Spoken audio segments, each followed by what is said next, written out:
ಆತ್ಮೀಯ ವಿದ್ಯಾರ್ಥಿಗಳೇ, 10ನೇ ತರಗತಿಯ ವಿಜ್ಞಾನ ವಿಷಯದ ಅಧ್ಯಾಯ 4 ಕಾರ್ಬನ್ ಮತ್ತು ಅದರ ಸಂಯುಕ್ತಗಳು ಅಧ್ಯಾಯದ ರಿವಿಷನ್. ಒಟ್ಟು ಅಂಕಗಳು 8, ಒಟ್ಟು ಪ್ರಶ್ನೆಗಳು 3, 1 ಅಂಕದ 2 ಪ್ರಶ್ನೆಗಳು, 2 ಅಂಕದ 1 ಪ್ರಶ್ನೆ, 4 ಅಂಕದ 1 ಪ್ರಶ್ನೆ. ಸಹವೇದನಶೀಯ ಬಂಧದಿಂದ ಅಣುಗಳ ರಚನೆ. ಉದಾಹರಣೆ: ಹೈಡ್ರೋಜನ್, ಆಕ್ಸಿಜನ್ ಮತ್ತು ನೈಟ್ರೋಜನ್. ಹೈಡ್ರೋಜನ್ ಪರಮಾಣುಗಳು, ಹೈಡ್ರೋಜನ್ ಅಣು, ಹಂಚಿಕೆಯಾದ ಎಲೆಕ್ಟ್ರಾನ್ಗಳು, H single bond H, 2 hydrogen ಪರಮಾಣುಗಳ ನಡುವೆ ಏಕಬಂಧ. ಆಕ್ಸಿಜನ್ ಪರಮಾಣುಗಳು, O2 ಅಣು, oxygen double bond oxygen, 2 oxygen ಪರಮಾಣುಗಳ ನಡುವಿನ ದ್ವಿಬಂಧ. ನೈಟ್ರೋಜನ್ ಪರಮಾಣುಗಳು, ನೈಟ್ರೋಜನ್ ಅಣು N2 ಅಣು, ನೈಟ್ರೋಜನ್ ತ್ರಿಬಂಧ ನೈಟ್ರೋಜನ್ ಪರಮಾಣುಗಳ ನಡುವೆ ತ್ರಿಬಂಧ. ಮೀಥೇನ್ನ ಎಲೆಕ್ಟ್ರಾನ್ ಚುಕ್ಕಿ ರಚನೆ. CH4. ಅನುರೂಪ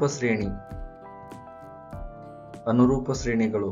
ಒಂದೇ ಕ್ರಿಯಾಗುಂಪು ಕಾರ್ಬನ್ ಸರಪಳಿಯಲ್ಲಿನ ಹೈಡ್ರೋಜನ್ ಅನ್ನು ಸ್ಥಾನಪಲ್ಲಟಗೊಳಿಸುವ ಸಂಯುಕ್ತಗಳ ಸರಣಿಯನ್ನು ಅನುರೂಪ ಶ್ರೇಣಿಗಳು ಎನ್ನುವರು.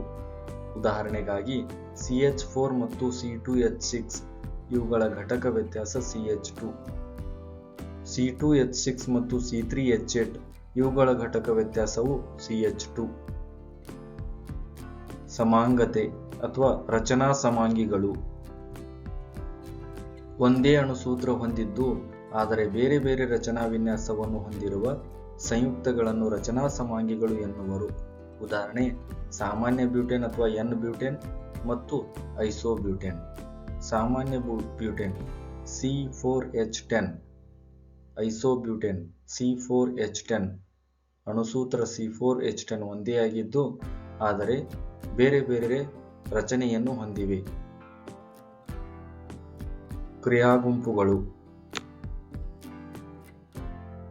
Cl-Br ಹ್ಯಾಲೋಜನ್ಗಳು, chloro bromo alkane. Cl-Br.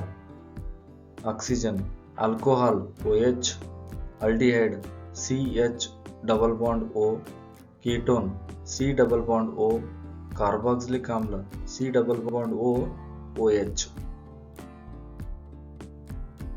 Hello alkane, chloro or bromo, chloropropane, bromopropane. Alcohol ಅಂತ್ಯಪ್ರತ್ಯಯ ಓಲ್, ಪ್ರೋಪೆನಾಲ್. ಆಲ್ಡಿಹೈಡ್ ಅಂತ್ಯಪ್ರತ್ಯಯ al, propanal, CHO, propanal. Ketone ಅಂತ್ಯಪ್ರತ್ಯಯ one, C double bond O, propanone. Carboxylic ಆಮ್ಲ ಅಂತ್ಯಪ್ರತ್ಯಯ ಓಯಿಕ್ ಆಮ್ಲ, COOH, ಪ್ರೊಪೆನೋಯಿಕ್ ಆಮ್ಲ. ಅಲ್ಕೀನ್ಗಳು, ಪ್ರೊಪೀನ್ ದ್ವಿಬಂಧ, ಅಲ್ಕೈನ್ಗಳು, ಪ್ರೊಪೈನ್ ತ್ರಿಬಂಧ. ಪರ್ಯಾಪ್ತ ಮತ್ತು ಅಪರ್ಯಾಪ್ತ ಹೈಡ್ರೋಕಾರ್ಬನ್ಗಳ ನಡುವಿನ ವ್ಯತ್ಯಾಸ. ಪರ್ಯಾಪ್ತ ಸಂಯುಕ್ತಗಳು ಕಾರ್ಬನ್ ಪರಮಾಣುಗಳ ನಡುವೆ ಕೇವಲ ಏಕಬಂಧವಿದ್ದರೆ ಅಂತಹ ಕಾರ್ಬನ್ ಸಂಯುಕ್ತಗಳನ್ನು ಪರ್ಯಾಪ್ತ ಸಂಯುಕ್ತಗಳು ಎನ್ನುವರು. ಕಾರ್ಬನ್ ಸಂಯುಕ್ತಗಳಲ್ಲಿ 2 ಅನುಕ್ರಮ ಕಾರ್ಬನ್ ಪರಮಾಣುಗಳ ನಡುವೆ ದ್ವಿಬಂಧ ಅಥವಾ ತ್ರಿಬಂಧವಿದ್ದರೆ ಈ ಸಂಯುಕ್ತಗಳು ಅಪರ್ಯಾಪ್ತ ಸಂಯುಕ್ತಗಳು. ಪರ್ಯಾಪ್ತ ಸಂಯುಕ್ತಗಳು ಹೆಚ್ಚು ಕ್ರಿಯಾಶೀಲವಾಗಿರುವುದಿಲ್ಲ, ಅಪರ್ಯಾಪ್ತ ಸಂಯುಕ್ತಗಳು ಹೆಚ್ಚು ಕ್ರಿಯಾಶೀಲವಾಗಿರುತ್ತವೆ. ಪರ್ಯಾಪ್ತ ಸಂಯುಕ್ತಗಳು ಸ್ವಚ್ಛ ಜ್ವಾಲೆ ನೀಲಿ ಜ್ವಾಲೆಯಿಂದ ಉರಿಯುತ್ತವೆ, ಅಪರ್ಯಾಪ್ತ ಸಂಯುಕ್ತಗಳು ಹಳದಿ ಜ್ವಾಲೆಯಿಂದ ಉರಿಯುತ್ತವೆ.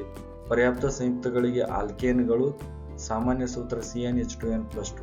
ಅಪರ್ಯಾಪ್ತ ಸಂಯುಕ್ತಗಳಿಗೆ ಆಲ್ಕೀನ್ ಮತ್ತು ಆಲ್ಕೈನ್ಗಳು CnH2n ಮತ್ತು ಆಲ್ಕೈನ್ಗಳ ಸೂತ್ರ ಸಾಮಾನ್ಯ ಸೂತ್ರ CnH2n-2. ಸಾಬೂನು ಮತ್ತು ಮಾರ್ಜಕಗಳ ನಡುವಿನ ವ್ಯತ್ಯಾಸ. ಸಾಬೂನಿನ ಅಣುಗಳು ಉದ್ದ ಸರಪಳಿಯ ಕಾರ್ಬಾಕ್ಸಿಲಿಕ್ ಆಮ್ಲಗಳ ಸೋಡಿಯಂ ಅಥವಾ ಪೊಟ್ಯಾಸಿಯಂ ಲವಣಗಳಾಗಿವೆ. ಸಂಯುಕ್ತಗಳು ವಿದ್ಯುದಾವೇಶ ಹೊಂದಿರುವ ತುದಿಗಳು ಗಡಸು ನೀರಿನ ಕ್ಯಾಲ್ಸಿಯಂ ಅಥವಾ ಮ್ಯಾಗ್ನೆಸಿಯಂ ಅಯಾನುಗಳೊಂದಿಗೆ ಜಲ ವಿಲೀನಗೊಳ್ಳದ ಒತ್ತಡಗಳನ್ನು ಉಂಟು ಮಾಡುತ್ತವೆ. ಹೀಗೆ ಅವು ಗಡಸು ನೀರಿನಲ್ಲಿಯೂ ಪರಿಣಾಮಕಾರಿಯಾಗಿರುವುದಿಲ್ಲ. ಮಾರ್ಜಕಗಳು ಸಲ್ಫೋನಿಕ್ ಆಮ್ಲಗಳ ಸೋಡಿಯಂ ಲವಣಗಳಾಗಿವೆ ಅಥವಾ ಕ್ಲೋರೈಡ್ ಅಥವಾ ಬ್ರೋಮೈಡ್ ಅಯಾನುಗಳ ಅಮೋನಿಯಂ ಲವಣಗಳಾಗಿವೆ. ಎರಡು ಸಂಯುಕ್ತಗಳು ಹೈಡ್ರೋಕಾರ್ಬನ್ನ ಉದ್ದ ಸರಪಳಿಯಿಂದಾಗಿದೆ. ಸಂಯುಕ್ತಗಳ ವಿದ್ಯುದಾವೇಶ ಹೊಂದಿರುವ ತುದಿಗಳು ಗಡಸು ನೀರಿನ ಕ್ಯಾಲ್ಸಿಯಂ ಅಥವಾ ಮ್ಯಾಗ್ನೆಸಿಯಂ ಅಯಾನುಗಳೊಂದಿಗೆ ಜಲ ವಿಲೀನಗೊಳ್ಳದ ಒತ್ತಡಗಳನ್ನು ಉಂಟು ಮಾಡುವುದಿಲ್ಲ. ಹೀಗೆ ಅವು ಗಡಸು ನೀರಿನಲ್ಲಿಯೂ ಪರಿಣಾಮಕಾರಿಯಾಗಿರುತ್ತವೆ. ಮಾರ್ಜಕಗಳು ಸಾಮಾನ್ಯವಾಗಿ ಶಾಂಪೂಗಳು ಮತ್ತು ಬಟ್ಟೆಗಳನ್ನು ಸ್ವಚ್ಛಗೊಳಿಸುವ ಉತ್ಪನ್ನಗಳನ್ನು ತಯಾರಿಸಲು ಉಪಯೋಗಿಸುತ್ತಾರೆ. ಸಾಬೂನಿನ ಕಾರ್ಯವಿಧಾನವನ್ನು ಅಥವಾ ಸಾಬೂನುಗಳು ಬಟ್ಟೆಗಳನ್ನು ಹೇಗೆ ಸ್ವಚ್ಛಗೊಳಿಸುತ್ತವೆ ವಿವರಿಸಿ. ಸಾಬೂನಿನ ಅಣುಗಳು ಉದ್ದ ಸರಪಳಿಯ ಕಾರ್ಬಾಕ್ಸಿಲಿಕ್ ಆಮ್ಲಗಳ ಸೋಡಿಯಂ ಅಥವಾ ಪೊಟ್ಯಾಸಿಯಂ ಲವಣಗಳಾಗಿವೆ. ಸಾಬೂನಿನ ಅಯಾನಿಕ್ ತುದಿ ನೀರಿನೊಂದಿಗೆ ವರ್ತಿಸಿದರೆ ಕಾರ್ಬನ್ ಸರಪಳಿಯು ಎಣ್ಣೆಯೊಂದಿಗೆ ವರ್ತಿಸುತ್ತದೆ. ಹೀಗೆ ಸಾಬೂನಿನ ಅಣುಗಳು ಮಿಶೆಲ್ಗಳೆಂಬ ರಚನೆಗಳನ್ನು ಉಂಟು ಮಾಡುತ್ತವೆ.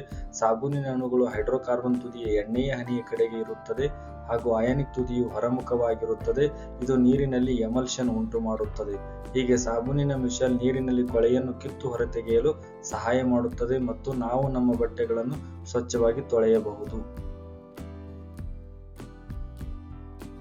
ಎಥನಾಲ್ ಮತ್ತು ಎಥನೋಯಿಕ್ ಆಮ್ಲಗಳ ಉಪಯೋಗಗಳು. ಎಥನಾಲ್ ಅಥವಾ ಆಲ್ಕೋಹಾಲ್ ಅಥವಾ ಇಥೈಲ್ ಆಲ್ಕೋಹಾಲ್ ಕೊಠಡಿಯ ಉಷ್ಣತೆಯಲ್ಲಿ ದ್ರವರೂಪದಲ್ಲಿದೆ.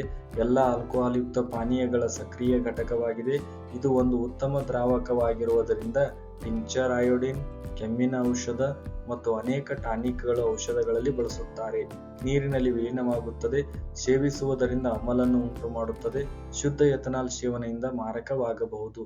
ದೀರ್ಘಕಾಲೀನ ಆಲ್ಕೋಹಾಲ್ ಸೇವನೆಯು ಅನೇಕ ಆರೋಗ್ಯ ಸಂಬಂಧಿ ಸಮಸ್ಯೆಗಳಿಗೆ ಎಡೆಮಾಡಿಕೊಡುತ್ತದೆ. ಎಥನೋಯಿಕ್ ಆಮ್ಲ ಅಥವಾ ಎಸಿಟಿಕ್ ಆಮ್ಲ 5-8% ಎಸಿಟಿಕ್ ಆಮ್ಲದ ದ್ರಾವಣವನ್ನು ವಿನೆಗರ್ ಎನ್ನುವರು. ಇದನ್ನು ಉಪ್ಪಿನಕಾಯಿ ಸಂರಕ್ಷಕವಾಗಿ ಬಳಸುತ್ತಾರೆ. ಇದರ ದ್ರವಣ ಬಿಂದು 290 ಕೆಲ್ವಿನ್ ಆದ್ದರಿಂದ ಇದು ಚಳಿಗಾಲದ ಶೈತ್ಯ ಹವಾಮಾನದಲ್ಲಿ ಹೆಪ್ಪುಗಟ್ಟುತ್ತದೆ. ಇದಕ್ಕೆ ಗ್ಲೇಸಿಯಲ್ ಎಸಿಟಿಕ್ ಆಮ್ಲ ಎನ್ನುವರು. ಕಾರ್ಬಾಕ್ಸಿಲಿಕ್ ಆಮ್ಲಗಳು ದುರ್ಬಲ ಆಮ್ಲಗಳು.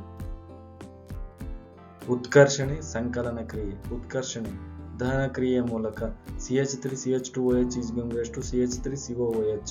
ಕ್ರಿಯಾವರ್ಧಕಗಳು ಕ್ಷಾರೀಯ KMnO4 ಪ್ಲಸ್ ಶಾಖ ಮತ್ತು K2Cr2O7 ಆಮ್ಲೀಯ ಪ್ಲಸ್ ಶಾಖ.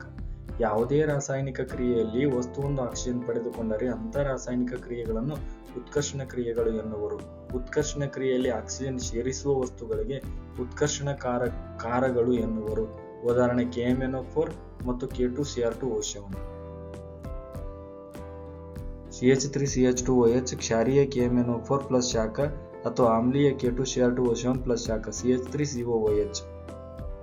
ಸಂಕಲನ ಕ್ರಿಯೆ ಪೆಲೇಡಿಯಂ ಅಥವಾ ನಿಕಲ್ನಂಥ ಕ್ರಿಯಾವರ್ಧಕಗಳನ್ನು ಬಳಸಿ ಅಪರ್ಯಾಪ್ತ ಹೈಡ್ರೋಕಾರ್ಬನ್ಗಳಿಗೆ ಹೈಡ್ರೋಜನ್ ಸೇರಿಸಿ ಪರ್ಯಾಪ್ತ ಹೈಡ್ರೋಕಾರ್ಬನ್ಗಳಾಗಿ ಪರಿವರ್ತಿಸುವ ಕ್ರಿಯೆಗೆ ಸಂಕಲನ ಕ್ರಿಯೆ ಎನ್ನುವರು.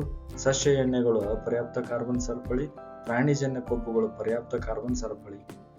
C double bond C nickel ಕ್ರಿಯಾವರ್ಧಕ H2, C single bond C HHR. ಅಪರ್ಯಾಪ್ತ ಹೈಡ್ರೋಕಾರ್ಬನ್ಗಳಿಗೆ ಹೈಡ್ರೋಜನ್ ಸೇರಿಸಿ ಪರ್ಯಾಪ್ತ ಹೈಡ್ರೋಕಾರ್ಬನ್ಗಳನ್ನಾಗಿ ಪರಿವರ್ತಿಸುವ ಕ್ರಿಯೆಗೆ ಸಂಕಲನ ಕ್ರಿಯೆ ಎನ್ನುವರು. ಆದೇಶನ ಕ್ರಿಯೆ ಸೂರ್ಯನ ಬೆಳಕಿನ ಸಮ್ಮುಖದಲ್ಲಿ ಹೈಡ್ರೋಕಾರ್ಬನ್ಗಳಿಗೆ ಕ್ಲೋರಿನ್ ಅನ್ನು ಸೇರಿಸಲಾಗುತ್ತದೆ. ಕ್ಲೋರಿನ್ ಹೈಡ್ರೋಜನ್ ಪರಮಾಣುಗಳನ್ನು ಒಂದೊಂದಾಗಿ ಸ್ಥಾನಪಲ್ಲಟಗೊಳಿಸುವ ಕ್ರಿಯೆಗೆ ಆದೇಶನ ಕ್ರಿಯೆ ಎನ್ನುವರು. CH4+Cl2 = CH3Cl+HCl.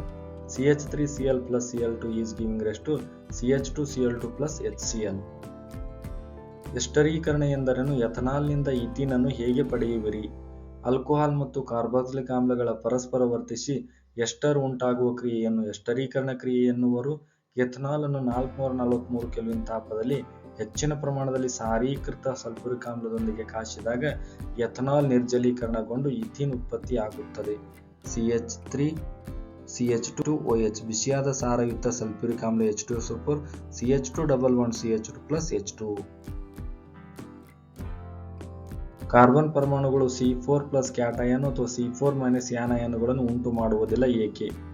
ಕಾರ್ಬನ್ 4 ಎಲೆಕ್ಟ್ರಾನ್ಗಳನ್ನು ಪಡೆದುಕೊಳ್ಳುವಂತಾದರೆ 6 ಪ್ರೋಟಾನ್ಗಳಿರುವ ಬೀಜ ಕೇಂದ್ರ 10 ಎಲೆಕ್ಟ್ರಾನ್ಗಳನ್ನು ಹಿಡಿದಿಟ್ಟುಕೊಳ್ಳುವುದು, ಅಂದರೆ 4 ಹೆಚ್ಚುವರಿ ಎಲೆಕ್ಟ್ರಾನ್ಗಳನ್ನು ಹಿಡಿದಿಟ್ಟುಕೊಳ್ಳುವುದು ಕಷ್ಟವಾಗಬಹುದು. ಕಾರ್ಬನ್ ಪರಮಾಣು 4 ಎಲೆಕ್ಟ್ರಾನ್ಗಳನ್ನು ಕಳೆದುಕೊಳ್ಳುವಂತಾದರೆ ಕಾರ್ಬನ್ನಿಂದ 4 ಎಲೆಕ್ಟ್ರಾನ್ಗಳನ್ನು ಹೊರತೆಗೆಯಲು ಹೆಚ್ಚಿನ ಪ್ರಮಾಣದ ಶಕ್ತಿಯ ಅವಶ್ಯಕತೆ ಇದೆ. ಇದರಿಂದ ಬೀಜ ಕೇಂದ್ರದಲ್ಲಿ 6 ಪ್ರೋಟಾನ್ಗಳ ಕಾರ್ಬನ್ ಕೇವಲ 2 ಎಲೆಕ್ಟ್ರಾನ್ಗಳೊಂದಿಗೆ ಉಳಿಯುತ್ತದೆ. ಹೈಡ್ರೋಜನೀಕರಣದ ಮಹತ್ವವೇನು? ಅಪರ್ಯಾಪ್ತ ಕಾರ್ಬನ್ ಸಂಯುಕ್ತಗಳನ್ನು ಪರ್ಯಾಪ್ತ ಕಾರ್ಬನ್ ಸಂಯುಕ್ತಗಳಾಗಿ ಪರಿವರ್ತಿಸಬಹುದು. ಹೆಚ್ಚು ಕ್ರಿಯಾಶೀಲ ಕೊಬ್ಬುಗಳನ್ನು ಕಡಿಮೆ ಕ್ರಿಯಾಶೀಲ ಕೊಬ್ಬುಗಳಾಗಿ ಪರಿವರ್ತಿಸಬಹುದು. ಕಾರ್ಬನ್ ಸಂಯುಕ್ತಗಳು ಅಥವಾ ಕೊಬ್ಬಿನಾಮ್ಲಗಳ ಸಂಗ್ರಹ ಅವಧಿಯನ್ನು ಹೆಚ್ಚಿಸಬಹುದು. ಸೈಕ್ಲೋಹೆಕ್ಸೇನ್ನ ರಚನೆ. ಅಣುಸೂತ್ರ C6H12 ರಚನಾ ಸೂತ್ರ.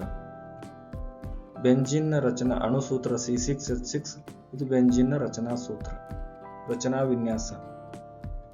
ಈಥೀನ್ನ ರಚನೆ. ಈಥೇನ್ನ ಎಲೆಕ್ಟ್ರಾನ್ ಚುಕ್ಕೆ ರಚನೆ. ಧನ್ಯವಾದಗಳು.